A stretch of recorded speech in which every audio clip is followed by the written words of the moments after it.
अस्सलाम वालेकुम नाजरीन, वेलकम करती हूँ आप लोगों को इस वीडियो में। अमारात में बेरोज़गार पाकिस्तानियों के लिए खुशखबरी। कई बैंकों ने 5000 दिरहम तनख्वाह पर भर्ती का ऐलान कर दिया।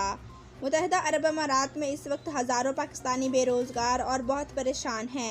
तहम वक्त के साथ साथ छोटी और दरमियाने दर्जे की मुलाजमतें पैदा हो रही हैं। पाकिस्तानियों के लिए एक खुशियों भरी उम्मीद पैदा हो गई है। यूएई के बैंकिंग सेक्टर के मुतअद्दिद मुलाजमतों का ऐलान कर दिया गया है, जिन्हें हासिल करने वाले खुश नसीबों को 5000 दिरहम से ज़ायद तनख्वाह दी जाएगी।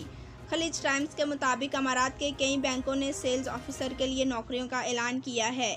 इस ओहदे पर भर्ती के लिए 19 मई बरोज़ बुध वॉक इन इंटरव्यू लिए जाएंगे। मुलाजमत के लिए मुंतखब होने वाले उम्मीदवारों को 5000 दिरहम तनख्वाह दी जाएगी, जबकि सेल्स टारगेट पूरे करने पर इजाफी रकम भी मिलेगी। ये वॉक इन इंटरव्यू 19 मई और 20 मई को सुबह 10 बजे से दोपहर 2 बजे तक डेरा दुबई में होंगे। जी तो नाजरीन, वीडियो देखने का शुक्रिया। हमारे चैनल पर न्यू हैं तो चैनल को सब्सक्राइब करें, लाइक करें और बेल को प्रेस कर दें। Thanks for watching. अल्लाह हाफिज़।